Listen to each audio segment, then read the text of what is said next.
Hello everyone, आज हम पढ़ने वाले हैं क्लास 12th बिजनेस स्टडीज का चैप्टर नंबर 1, जिसका नाम है nature and significance of management. हम इस चैप्टर में पढ़ेंगे कि मैनेजमेंट क्या होता है, मैनेजमेंट की क्या इंपॉर्टेंस होती है, मैनेजमेंट के कौन कौन से फंक्शंस होते हैं और बाकी सभी टॉपिक्स भी हम इस वीडियो में अच्छे विजुअल्स और एनिमेशंस के साथ समझेंगे। तो चलिए स्टार्ट करते हैं।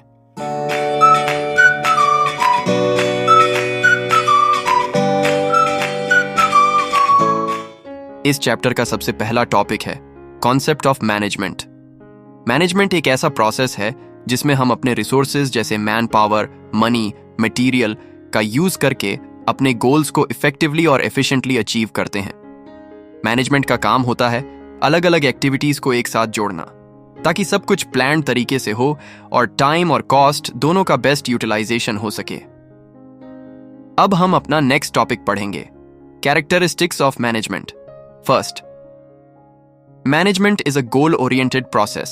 Management ensure करता है कि organization के clear objectives कम cost और कम time में achieve हो सकें, ताकि efforts waste ना हो और सब कुछ focused direction में हो। Second, management is pervasive. Management हर जगह होता है, चाहे business हो, school हो या hospital। Organization बड़ा हो या छोटा, हर level पर management की जरूरत होती है। Third, management is multi dimensional. Management एक साथ 3 चीजों को मैनेज करता है, पीपल, वर्क और ऑपरेशन, ताकि ऑर्गेनाइजेशन स्मूथली और एफिशिएंटली चल सके। Fourth, management is a continuous process. Management में प्लानिंग, ऑर्गेनाइजिंग, स्टाफिंग, डायरेक्टिंग और कंट्रोलिंग जैसी एक्टिविटीज रेगुलरली परफॉर्म की जाती हैं, ताकि ऑर्गेनाइजेशन हमेशा एक्टिव और इफेक्टिव बना रहे। हम इन 5 एक्टिविटीज को इस चैप्टर में आगे डिटेल में पढ़ेंगे। Fifth, management is a group activity. अलग अलग लोग अपनी स्किल्स लेकर आते हैं, आइडियाज शेयर करते हैं और टीम वर्क के थ्रू गोल्स अचीव करते हैं। यही कलेक्टिव एफर्ट मैनेजमेंट को सक्सेसफुल बनाता है। Sixth, management is a dynamic function. Management dynamic होता है, मतलब बिजनेस एनवायरनमेंट के चेंजेस के अकॉर्डिंग एडजस्ट होता है। नई टेक्नोलॉजीज, कस्टमर नीड्स या पॉलिसीज के चेंज के साथ मैनेजमेंट भी इवॉल्व करता है। Seventh, management is an intangible force. Management को हम फिजिकली देख नहीं सकते, बट उसके इफेक्ट्स फील होते हैं, जैसे कि smooth work flow, timely decisions और मोटिवेटेड एम्प्लॉइज। यही इनविजिबल फोर्स ऑर्गेनाइजेशन को इफिशिएंटली चलाने में हेल्प करती है। अब हम अपना नेक्स्ट टॉपिक पढ़ेंगे, ऑब्जेक्टिव्स ऑफ मैनेजमेंट। मैनेजमेंट के ऑब्जेक्टिव्स 3 पार्ट्स में डिवाइड किए गए हैं। Number 1, organizational objectives. Number 2, social objectives. Number 3, personal objectives. अब हम इन तीनों ऑब्जेक्टिव्स को डिटेल में पढ़ेंगे। First, organizational objectives. ये ऑब्जेक्टिव्स बिजनेस के गोल्स को डिफाइन करते हैं। हम इन्हें इकोनॉमिक ऑब्जेक्टिव्स भी कहते हैं।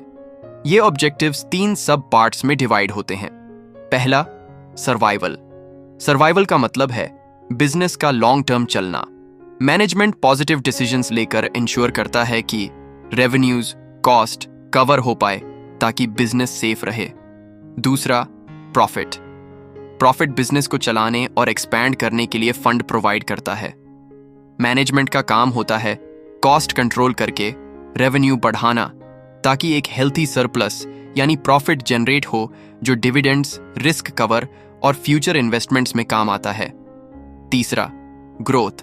ग्रोथ का मेजर होता है सेल्स बढ़ाना, एम्प्लॉइज की क्वांटिटी बढ़ाना, प्रोडक्ट्स की रेंज बढ़ाना, एक्स्ट्रा इन्वेस्टमेंट एटसेट्रा। मैनेजमेंट को इंश्योर करना होता है कि ये सब टाइम के साथ इंप्रूव हो। अब हम मैनेजमेंट के ऑब्जेक्टिव्स का दूसरा टाइप यानी सोशल ऑब्जेक्टिव्स पढ़ेंगे। इन ऑब्जेक्टिव्स का फोकस सोसाइटी पर होता है, जैसे एनवायरमेंटल फ्रेंडली प्रैक्टिसेस अडॉप्ट करना और डिसएडवांटेज्ड सेक्शंस को एम्प्लॉयमेंट प्रोवाइड करना। फॉर एग्जाम्पल, टिस्को का पोल्यूशन कंट्रोल, ITC के लाइवलीहुड प्रोग्राम्स, एशियन पेंट्स की कम्युनिटी डेवलपमेंट एटसेट्रा। अब हम मैनेजमेंट के ऑब्जेक्टिव्स का तीसरा टाइप यानी पर्सनल ऑब्जेक्टिव्स पढ़ेंगे। हर एम्प्लॉई के अपने पर्सनल गोल्स होते हैं, जैसे salary, promotion, recognition etcetera. Management का काम है इन इंडिविजुअल गोल्स को ऑर्गेनाइजेशनल गोल्स के साथ अलाइन करना।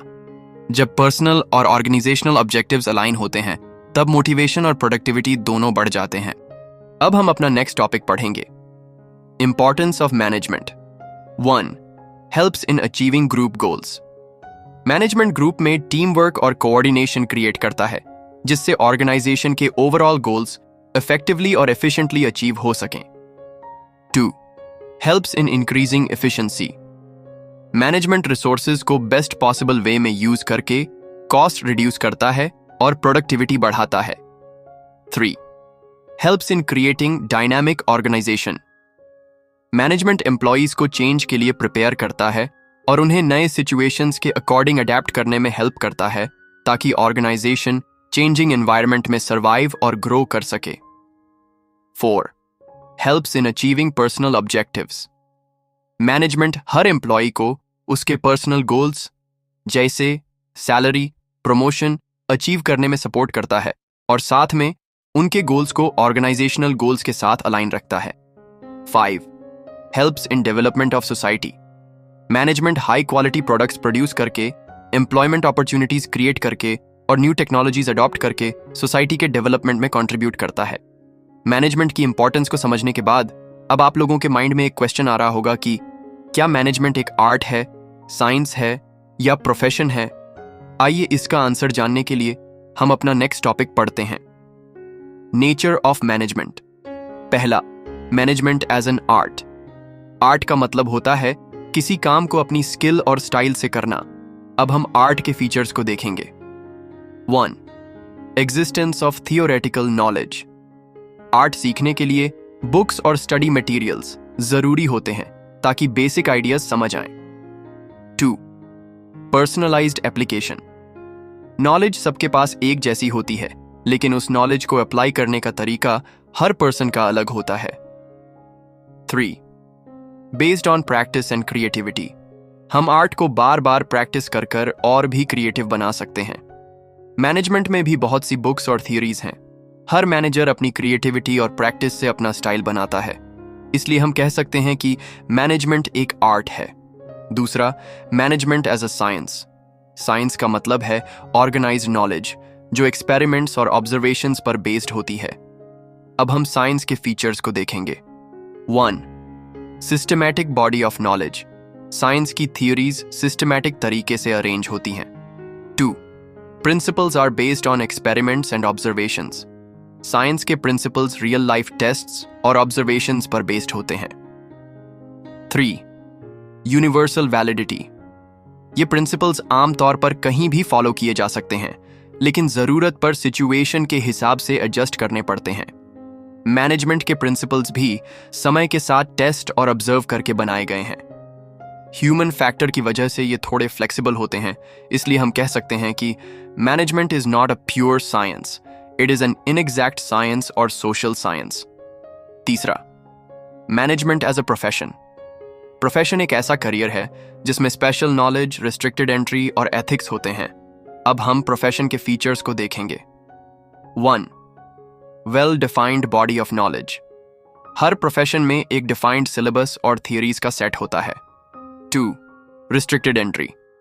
प्रोफेशनल बनने के लिए आपको किसी डिग्री या कोई एग्जाम देने की जरूरत होती है, जैसे कि डॉक्टर बनने के लिए आपको MBBS की डिग्री की जरूरत होती है, इसीलिए प्रोफेशन में एंट्री रिस्ट्रिक्टेड होती है। 3. Professional association. हर प्रोफेशन की एक मेन एसोसिएशन होती है, जो कि प्रोफेशनल्स के लिए रूल्स एंड रेगुलेशंस बनाती है। 4. Ethical code of conduct. Professionals अपने ऑर्गेनाइजेशन के रूल्स, रेगुलेशंस और एथिक्स को फॉलो करते हैं। 5. Service motive. प्रोफेशनल्स का एम क्लाइंट्स और सोसाइटी को वैल्यू प्रोवाइड करना होता है। फिलहाल मैनेजमेंट इन सब फीचर्स को पूरी तरह से फॉलो नहीं करता, इसलिए हम कह सकते हैं कि मैनेजमेंट एक फुल फ्लेज्ड प्रोफेशन नहीं है, लाइक डॉक्टर और लॉयर। मैनेजमेंट का नेचर जानने के बाद अब हम अपना नेक्स्ट टॉपिक पढ़ेंगे, लेवल्स ऑफ मैनेजमेंट। मैनेजमेंट के 3 लेवल्स होते हैं। पहला, टॉप लेवल, दूसरा, मिडिल लेवल और तीसरा, लोअर लेवल। अब हम इन तीनों लेवल्स को अच्छे से डिटेल में पढ़ेंगे। Top level management. Top level में chairperson, chief executive officer, chief operating officer जैसे लोग आते हैं। फंक्शंस। ये लोग बिजनेस के सभी पार्ट्स को कोऑर्डिनेट करते हैं, पॉलिसीज बनाते हैं और बड़े गोल्स डिसाइड करते हैं, स्ट्रैटेजीज तैयार करते हैं जिससे कंपनी ग्रो हो सके। मिडिल लेवल मैनेजमेंट, इसमें डिपार्टमेंट हेड्स, प्लांट मैनेजर्स और ऑपरेशन मैनेजर्स जैसे लॉग आते हैं। फंक्शंस, ये टॉप लेवल के रूल्स को स्टाफ तक पहुंचाते हैं, रिसोर्सेज अरेंज करते हैं और काम को डिवाइड करते हैं, स्टाफ हायर करते हैं और उन्हें रिस्पॉन्सिबिलिटीज देते हैं। लोअर लेवल या ऑपरेशनल लेवल मैनेजमेंट, इस लेवल में फोरमैन और सुपरवाइजर्स जैसे लोग होते हैं। फंक्शंस, ये लोग एक्चुअल काम ग्राउंड पे करवाते हैं, वर्कर्स की प्रॉब्लम्स को मैनेजमेंट तक पहुंचाते हैं और फैक्ट्री में डिसिप्लिन बनाए रखते हैं। अब हम इस चैप्टर का अगला टॉपिक पढ़ेंगे। Functions of management. मैनेजमेंट का सबसे पहला फंक्शन होता है प्लानिंग। प्लानिंग का मतलब होता है कि फ्यूचर के गोल्स डिसाइड करना और उन गोल्स को अचीव करने के लिए सबसे अच्छा तरीका सोचना। इसमें हम ये डिसाइड करते हैं कि क्या करना है, कैसे करना है और कब करना है, ताकि हम अपने रिसोर्सेज का बेस्ट यूज कर सकें और अनसर्टेनिटी से बच सकें। प्लानिंग हमें ऑब्जेक्टिव्स को सेट करने और उनको एक सिस्टमैटिकली वे में अचीव करने के लिए रोड मैप तैयार करने में हेल्प करता है। प्लानिंग के बाद जो नेक्स्ट फंक्शन आता है वो है ऑर्गेनाइजिंग। ऑर्गेनाइजिंग का मतलब होता है अपने रिसोर्सेज जैसे कि मैन पावर, मटेरियल्स, फाइनेंसेस को सही तरीके से अरेंज करना ताकि हर व्यक्ति को उसका काम मिले और गोल अचीव करने में आसानी हो। ऑर्गेनाइजिंग हेल्प करता है एक स्ट्रक्चर क्रिएट करने में जिसमें हर रोल क्लियर हो और काम टाइम पर एफिशिएंटली वे में कंप्लीट हो। ऑर्गेनाइजिंग के बाद अगला फंक्शन आता है स्टाफिंग। स्टाफिंग का मतलब होता है राइट पर्सन को राइट जॉब देना। इसमें हम डिसाइड करते हैं कि किस पोजीशन के लिए कितने लोगों की जरूरत है। हम उन लोगों को हायर करते हैं, ट्रेन करते हैं और उनके डेवलपमेंट पर ध्यान देते हैं। स्टाफिंग इंश्योर करता है कि ऑर्गेनाइजेशन के पास स्किल्ड और कॉम्पिटेंट वर्कफोर्स हो ताकि सब काम स्मूथली हो सके और गोल्स अचीव किए जा सकें। स्टाफिंग के बाद जो नेक्स्ट फंक्शन आता है वो है डायरेक्टिंग। डायरेक्टिंग का मतलब होता है लोगों को गाइडेंस देना, उनको मोटिवेट करना ताकि वो अपना काम एफिशिएंटली कर सकें और ऑर्गेनाइजेशन के गोल्स अचीव हो सकें। इसमें हम लीडरशिप, कम्युनिकेशन और मोटिवेशन टूल्स यूज करते हैं ताकि सभी एम्प्लॉयज एक क्लियर डायरेक्शन में काम करें और अपने फुल पोटेंशियल तक पहुंच सकें। डायरेक्टिंग के बाद जो लास्ट फंक्शन होता है वो है कंट्रोलिंग। कंट्रोलिंग का मतलब होता है एक्चुअल परफॉर्मेंस को प्लान्ड परफॉर्मेंस से कंपेयर करना ताकि पता चल सके कि गोल्स अचीव हो रहे हैं या नहीं। अगर कहीं गैप होता है तो करेक्टिव एक्शंस ली जाते हैं ताकि फ्यूचर परफॉर्मेंस बेटर हो और रिसोर्सेज वेस्ट ना हो। अब हम इस चैप्टर का लास्ट टॉपिक पढ़ेंगे, coordination, the essence of management. Coordination का मतलब होता है सब डिपार्टमेंट्स और मैनेजर्स के काम को मिलाकर एक ही गोल की तरफ ले जाना। अगर कोऑर्डिनेशन ना हो तो काम रिपीट हो सकता है, डिले हो सकता है या काम करने में कंफ्यूजन हो सकती है। यह मैनेजमेंट का एक अलग फंक्शन नहीं है, यह हर फंक्शन में प्रेजेंट होता है। अब हम कोऑर्डिनेशन के फीचर्स को पढ़ेंगे। 1. Coordination integrates group efforts. Coordination सब डिपार्टमेंट्स के काम को एक टीम की तरह जोड़ता है। 2. Coordination ensures unity of action. हर डिपार्टमेंट अलग अलग काम करता है पर कोऑर्डिनेशन सबको सेम डायरेक्शन में काम करने के लिए गाइड करता है। 3. Coordination is a continuous process. यह प्रोसेस ऑर्गेनाइजेशन के चलने तक लगातार चलता रहता है। 4. Coordination is a pervasive function. Her level और डिपार्टमेंट में कोऑर्डिनेशन की जरूरत होती है क्योंकि मैनेजमेंट का हर लेवल एक दूसरे पर डिपेंड होता है। 5. Coordination is the responsibility of all managers. Top, middle और लोअर लेवल में सभी मैनेजर्स को कोऑर्डिनेशन बनाए रखना होता है। 6. Coordination is a deliberate function. Coordination खुद से नहीं होता, हर मैनेजर को कॉन्शियसली एफर्ट्स दिखाने पड़ते हैं। कोऑर्डिनेशन के साथ साथ कोऑपरेशन भी जरूरी होता है। जब सभी टीम मेंबर्स मिलकर काम करते हैं तभी कोऑर्डिनेशन सक्सेसफुल होता है। अब हम कोऑर्डिनेशन की इंपॉर्टेंस के बारे में पढ़ेंगे। First, growth in size. जब कोई ऑर्गेनाइजेशन बड़ी होती है तो वहां काम करने वाले लोगों की क्वांटिटी बढ़ जाती है। हर पर्सन का सोचने और काम करने का तरीका अलग अलग होता है। कोऑर्डिनेशन एक साथ मिलकर काम करने में मदद करता है। इससे ऑर्गेनाइजेशन के गोल्स पूरे करने में आसानी होती है। Second, functional differentiation. ऑर्गेनाइजेशंस अलग अलग डिपार्टमेंट में बटी होती है जैसे finance, marketing, human resources etcetera. हर डिपार्टमेंट अपना काम करता है, लेकिन सब एक दूसरे पर डिपेंड होते हैं। कोऑर्डिनेशन इन सभी डिपार्टमेंट्स को एक साथ जोड़ता है ताकि काम स्मूथली चल सके। Third, focused expertise. हर पर्सन अपने काम में एक्सपर्ट होता है। कई बार लोग दूसरों की सलाह नहीं मानते क्योंकि अपने आप को सुपीरियर समझते हैं। इससे कॉन्फ्लिक्ट होने के चांसेस बढ़ जाते हैं। कोऑर्डिनेशन इन कॉन्फ्लिक्ट्स को रिजॉल्व करने में हेल्प करता है। तो इसी के साथ हमारा ये चैप्टर कंप्लीट होता है। अगर आपके मन में कोई डाउट है तो आप अपना डाउट कमेंट कर सकते हो। बाकी मिलते हैं एक न्यू वीडियो में, तब तक के लिए बाय बाय, टेक केयर।